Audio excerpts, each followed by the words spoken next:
get up. And on the way up, we're going to bite a kneecap off, all right? And we're going to stand up, and then it's going to take 2 more shots to knock us down, all right? And on the way up, we're going to take your other kneecap, and we're going to get up, and then it's going to take 3 shots to get us down.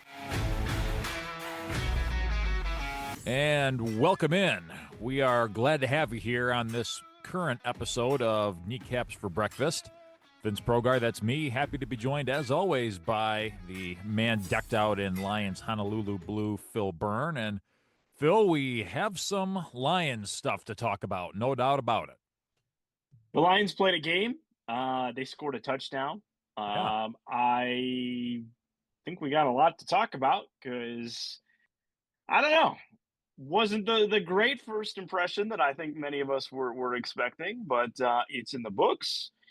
I'm sure they're moving on to Atlanta, as Bill Belichick would say. But we are on to Atlanta.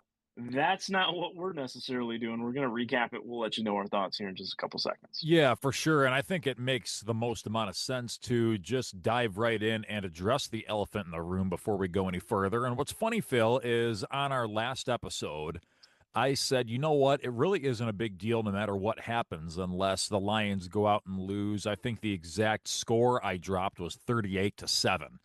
Well, they got awfully close to that, losing 34-7 in a preseason game that all of America was watching as the Hall of Fame game took place on the Sunday Night Football production on NBC. So for fans all over the country that were sort of looking to scratch that itch of football for the first time since the second weekend in February, you were watching that game, and it was the most watched Hall of Fame game in, I believe, the last 4 seasons. So it was drawn eyeballs to the screen, no doubt about it. And the Lions, even though it was a preseason, even though no true starters on either side of the ball got any action whatsoever, it wasn't the most inspired performance that anybody, regardless of affiliation, was hoping for. So, Phil, your initial reactions to the way the 34-7 beat down at the hands of the Los Angeles San Diego Chargers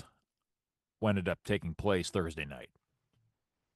Not a whole lot to write home about in this one. I think just not having enough of the starters, quite frankly, not enough guys that I think would even be second string or backups playing out there. You really didn't have much to work with. But I think my kind of first reaction piece is going to be what most of Kneecap Nation, most of our Lions faithful is going to be talking about: the lack of production from the quarterback position. That was absolutely abysmal. Kyle Allen may have had the better night from the stat sheet as far as yards. He threw one of the absolute worst interceptions I have seen in a professional football game. A throw that if you are playing middle school or freshman JV football, you are told not to make, and yet he made it. So, I think the word was that a lot of the beat writers were coming away somewhat impressed that Kyle Allen seemed to have a quick read on the playbook, seemed to be making timely throws in practice. He did not do that. He did not do that. He was the quarterback on the one drive that they did get the touchdown, the Craig Reynolds rushing touchdown. But I thought, in the most part, he really struggled to find a rhythm. And it was even worse for Hendon Hooker.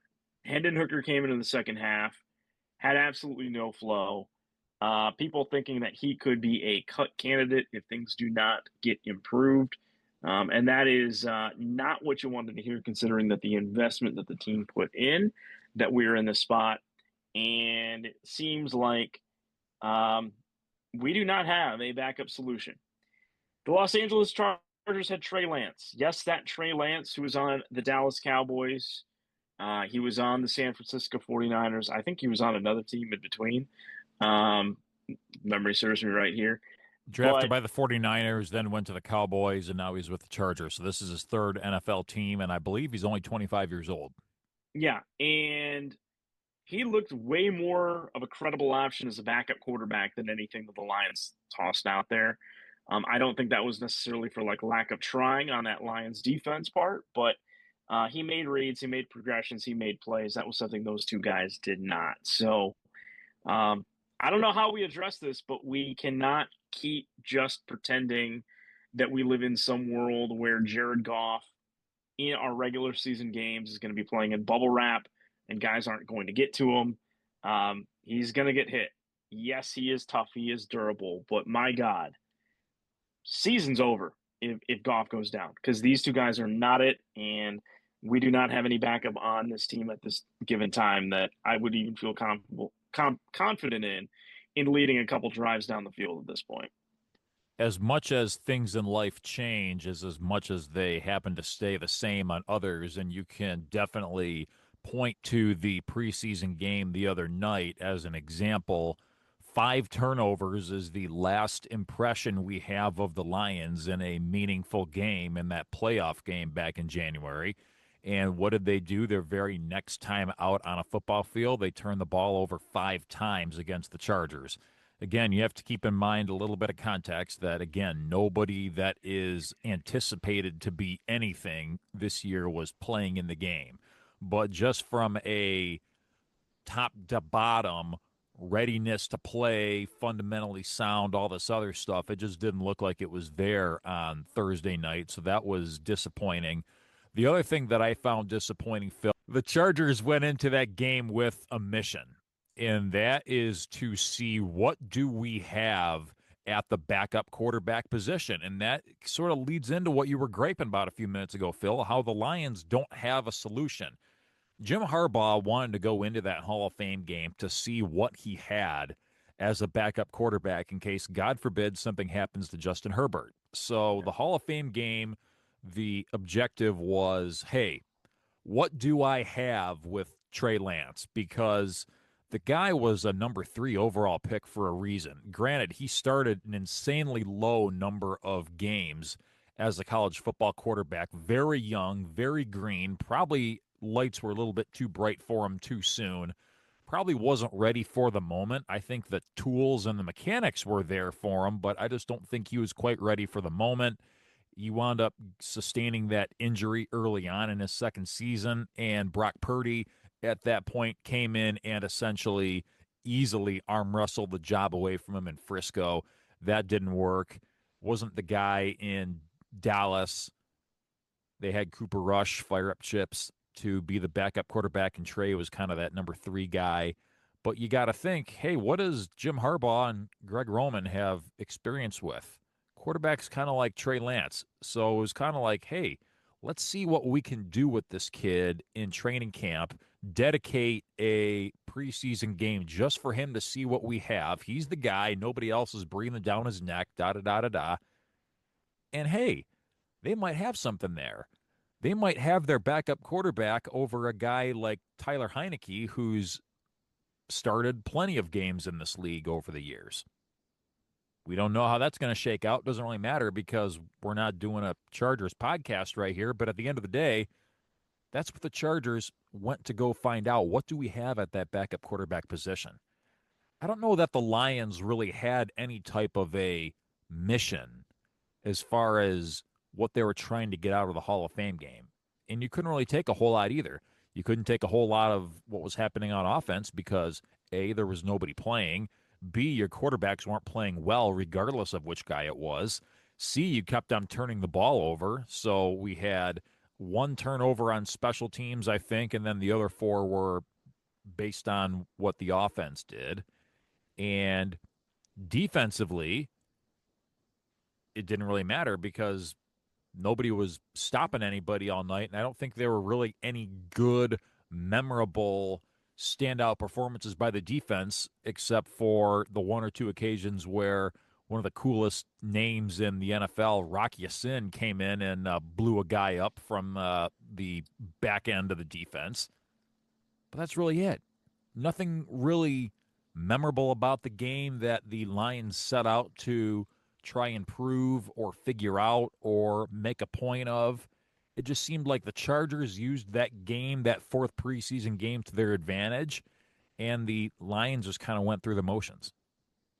No, I think it was going through the motions. I don't think we had enough guys that we're actually going to be counting on outside of potentially that backup quarterback spot actually hit the field.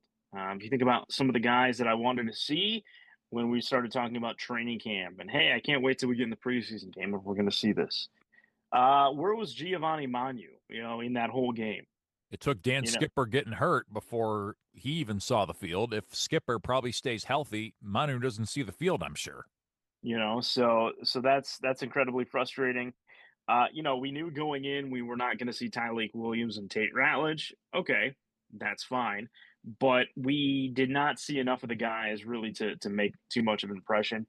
Quite frankly, the only rookie that I think did anything. Well, I guess there were two of them. They both played receiver.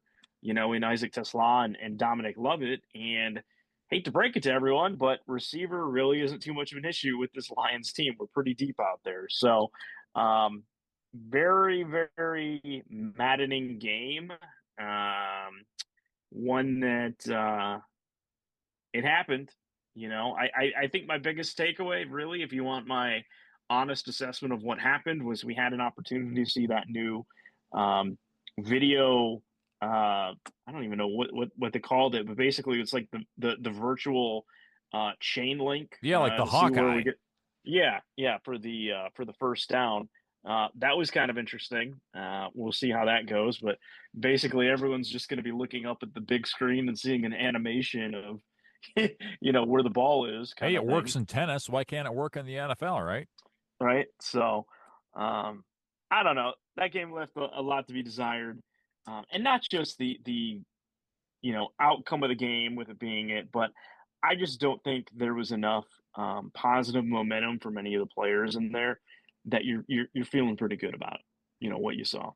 Again, I know I sound like a broken record here. It's so tough to expect a whole lot out of guys who will presumably not be on this roster when D-Day gets here the Tuesday after Labor Day. So you have to really be mindful and understanding of that.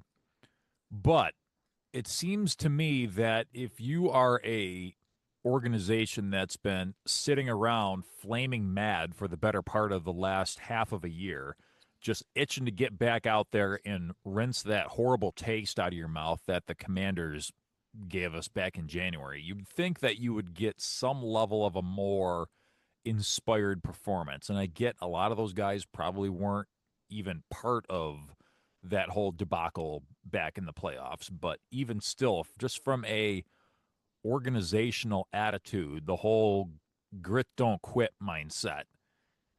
I, I go back to what I called it before, Phil. It looked more like going through the motions as opposed to a team that is desperate to show that things are going to be different this year, and that last year's early playoff exit was a one-off, and they're on more or less a revenge tour this year. There's a chance that we still see that. We see that on September 7th against the Packers at Lambeau Field. Maybe that's when we see the rejuvenated Lions team, when you have the full 53-man roster out there actually doing it instead of guys that are probably going to be working the lumber department at Lowe's in a few weeks. I don't know, but still didn't inspire a whole lot of confidence one way or the other. Yeah, no, it really didn't, and we just kind of have to sit here.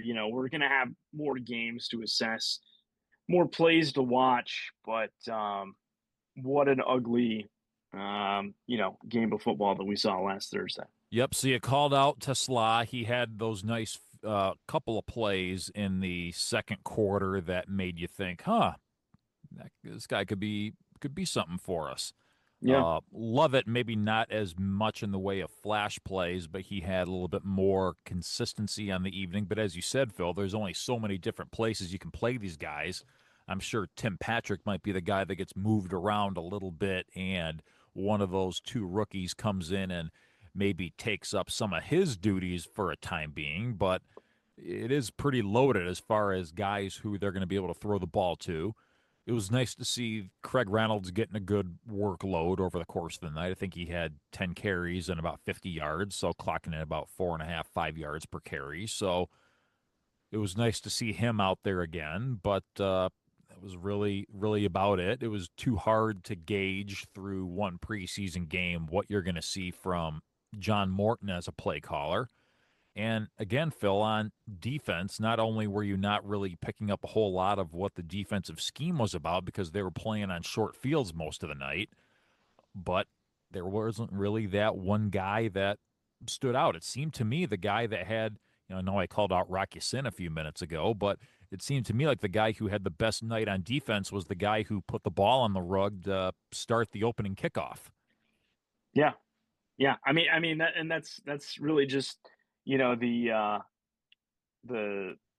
takeaway from that game is it started off like that, and it just kind of went downhill from there. But yeah, no, the Lions defense was not in a spot that you would traditionally see to start most drives. The Chargers had that,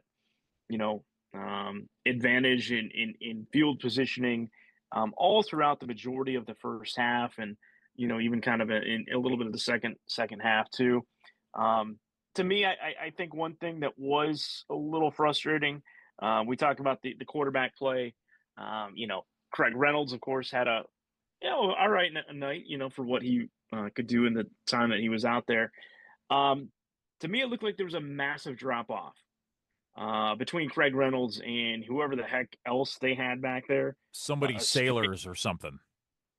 yeah, a Sinbad, string of no, Sinbad the Sailors. Popeye the Sailor Man.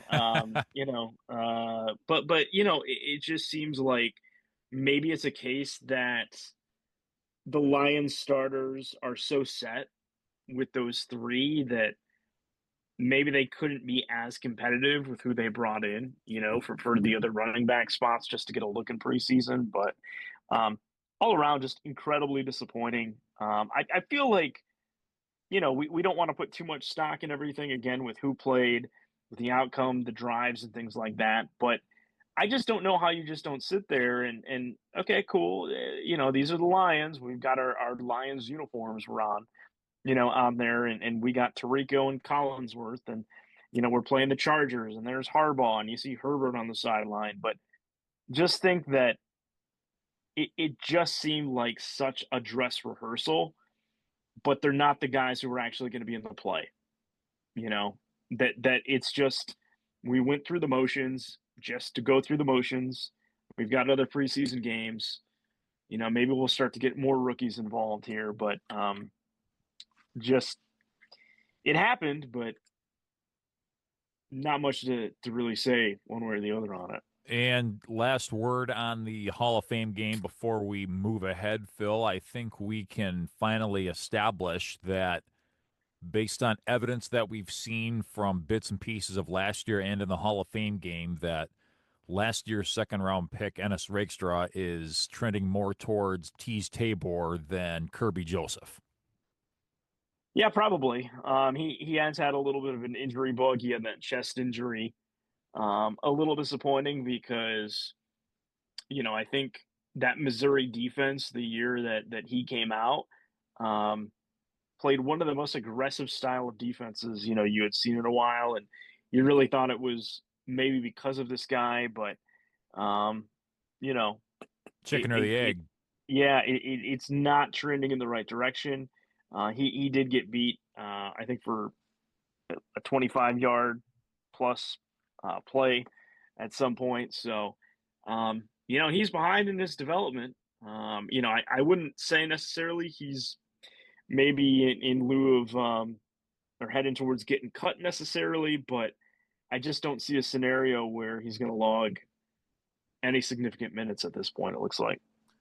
So we move forward. So the next preseason game on the docket comes up this coming Friday night. Lions traveling to Atlanta to take on the Falcons. It's going to be interesting to see what they do with their quarterback. Are we going to see Kirk Cousins get some playing time in the preseason game because Michael Penix Jr. kind of seems to be that penciled in starting quarterback for the season moving forward? What are we going to see from the Lions? Are we going to see anybody that looks to play any type of a real role on this team, or is the plan going to be to keep everybody important in mothballs once again, and it's just going to be more of the same from what we saw in the Hall of Fame game? What are your thoughts so far, Phil? I feel like we'll get more guys playing, but I think it's still going to be kind of a vanilla development. I think Dan Campbell realizes he has a rapport built with John Morton. I don't think they're necessarily like hiding anything per se, but I think there's going to be a huge difference between what they run in training camp versus what they run in preseason, for better or for worse. And I just don't think we're going to see maybe what Lions fans are wanting to see. From the guys that are playing to um, the splash plays to anything like that. So I kind of feel like we're not really going to know what to expect with Morton as the OC, until we step on the field in Green Bay. So I would anticipate, maybe this will be when we start to see Tate Ratledge in the game. So if you're looking for why am I going to watch this? Why am I going to spend a little bit of time on a Friday night? Maybe it's some of the rookies or maybe some of the younger guys. It sounds like they are going to go ahead and flip who gets the start. So this week it sounds like Hendon Hooker will get the start. He'll be with the majority of the first team snaps leading up to it. So who knows? Gotta hope that that's maybe what his cure is for this ailment. But um, yeah, I listen. We got other plans Friday night. Put that thing on DVR. See what their score is.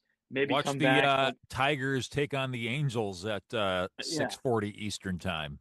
I I don't think it's exactly going to be appointment television, but yeah, they'll be in the ATL on Friday night.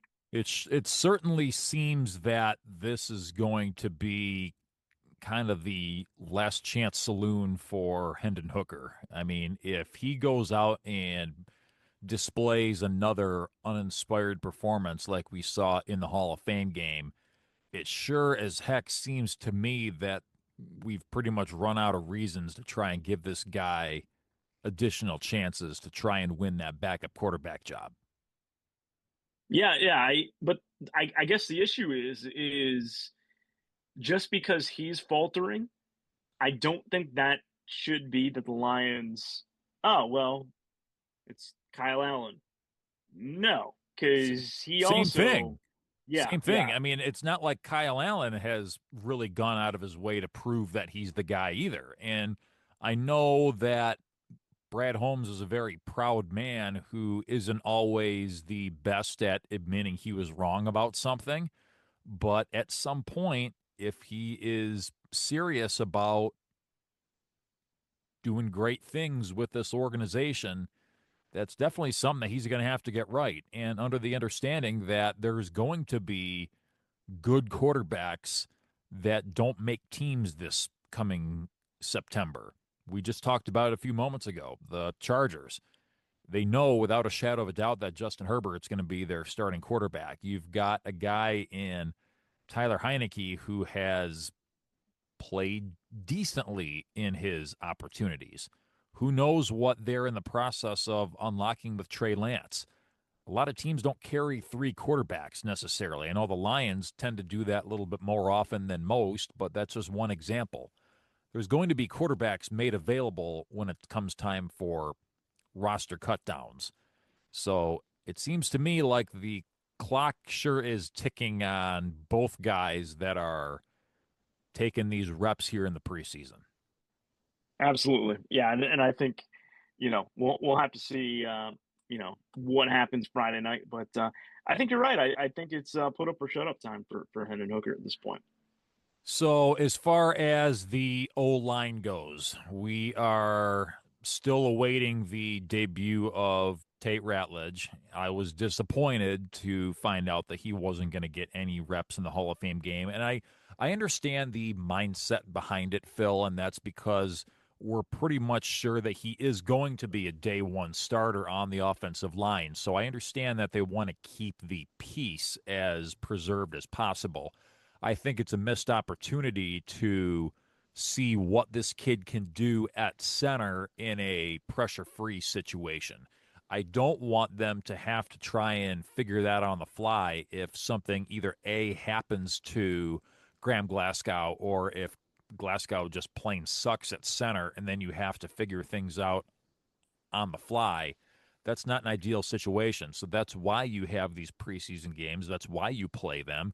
And you have to take advantage of that fourth game, like we talked about a few weeks ago. They chose not to do that. That's their prerogative. So there's a chance that we may see him in some level of action. There's a chance we may not. They're playing that little bit close to the vest. It does seem like we're going to be without Dan Skipper this coming weekend. He was walking around in a walking boot after the game, and I'm not sure that this is the week that Taylor Decker gets out there again. So that means that maybe Manu will get some time. But what did Campbell say just yesterday? That he, by and large, hasn't been having a great camp so far. Which that's another guy. You trade up to get the guy a season ago, and he just doesn't seem to be picking things up quite as quickly as people would like. So it's going to be a situation of more questions than answers on the old line heading into this game against Atlanta. Well, there's going to come a certain point too where if you have Super Bowl aspirations, you're going to start to look to see what is out there versus what you've got. And I think you made a great point a couple minutes ago about Brad Holmes being very prideful about the guys he's selected and he's drafted. But at some point, he's going to have to realize that some of these projects that he's trying to invest in, whether it's they weren't able to see the field early on or the development piece hasn't been there, at some point you're going to have to cut bait and you're going to have to go get a vet that can actually help out if you need someone to step in for a play or two. So, you were saying who's going to be available, and I'm like, it wouldn't shock me if Manu still would only get in for 2 series or something like that. Because I don't see a scenario where he would be starting that game. I don't know who would be out there at left tackle per se, but I'm sure it would be someone. So probably have to go yeah. the William and Mary's own Colby Sorsdal or something Dorsdale like or that. something. Yeah, yeah. So I don't know, just not a great situation with some of those guys, but yeah, it is what it is, I guess. So I didn't even bother checking what the spread was for the Lions and Falcons. Like I Don't said bet last on these week, games. call that 1-800 number if you have even the slightest inkling in betting anything on these preseason games. But yeah, Friday night, 7 o'clock down in Atlanta. We will see how things go, and Phil and I will be here next week to break that all down, and hopefully we have a little bit more level of optimism with what we saw, because I just didn't get that level of confidence that I was hoping to get after a long off season where there were probably more questions than answers than I would like. But hey, we will see. One last thing I want to discuss, Phil, before we head on into the sunset here is the situation brewing down in North Texas. And it's yet another situation where one of the, no pun intended, star players of the Dallas Cowboys seems to be in a drawn out contract dispute. And that would be none other than defensive wizard Micah Parsons. So it's a situation where guys at a position similar to the one that he plays have been getting signed one by one, and it looks like the Lions' very own Aiden Hutchinson is on that list, due to be re-signed probably sooner rather than later. And you can't blame a guy with the production level of Parsons, and he just wants his money.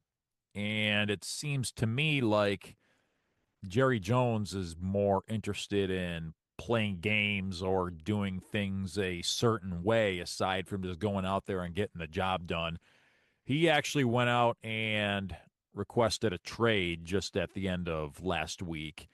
Jones kind of laughed it off as, oh, that's just gauchonary tactics and all this. I'm not losing sleep over it, and neither should you. What say you, Phil? Do you think this is something that Cowboy fans should be losing sleep over? Is there any type of real legitimacy to this whole Micah Parsons requesting a trade type of thing? I think there should be, but I also feel like Jerry is trying to play mind games because it's one of those things where they brought in a coach that I think is very, very underwhelming. To literally no buzz or fanfare to, huh?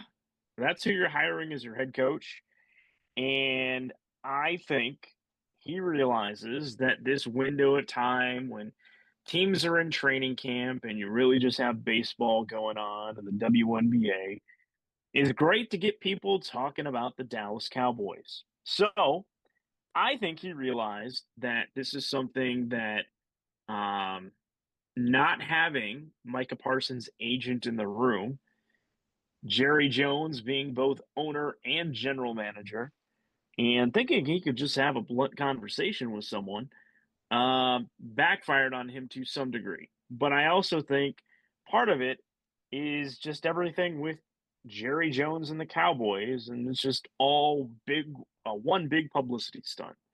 So I think he realized what he was doing. I think he thinks he can probably get a deal done. Um, I And to be know, fair, he has. You think about the yeah, whole Zach Martin saga, that took forever. It got done. You think about CeeDee Lamb, that took way longer into the offseason than it needed to. That deal got done. We got news about 2 hours before kickoff of game one of the regular season last year. You hear breaking news during the 1 o'clock game window that Dak Prescott just became re signed. So it's not at all uncommon for these things to draw out way longer than they need to. But to Jerry Jones's credit, they've all gotten done at some point. So it just makes you wonder, are we anticipating the same final outcome for Parsons? yeah, I mean, I would say everyone's personality is going to be a little bit different. I feel like Micah Parsons could be a little bit more of a outspoken person than some of the other guys that have gotten those deals done with. But um, you know, I think Jerry Jones believes he's going to get this done. And I think the thing is like, I saw some places was like, oh, the Lions, either the top or second preferred destination, and like that's all fine and dandy, but I just don't think there's any meat on the bones for actually getting your hopes up, thinking that Micah Parsons will be lining up for the Lions this season. And similarly enough, the next chapter in the Trey Hendrickson saga occurred last week in that he announced his intention to report to Bengals camp as a obvious and public show of good faith that, hey, okay, I'm going to camp. Now you, Bengals organization, what are you going to do now for me?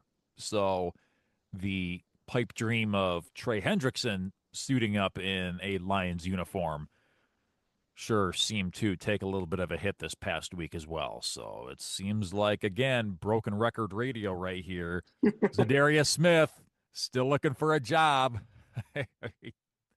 Some things change, some things stay exactly the same. Okay, Phil, I think that is all the time we've got for this episode of Kneecaps for Breakfast. Tough loss against the Chargers at the Hall of Fame game. We will try to get back off the schneid as game 2 of the preseason comes up this weekend. We look forward to breaking it all down with you next time on Kneecaps for Breakfast. For Phil Byrne across the way, Vince Progar saying good morning, go Lions, forward down the field, over and out.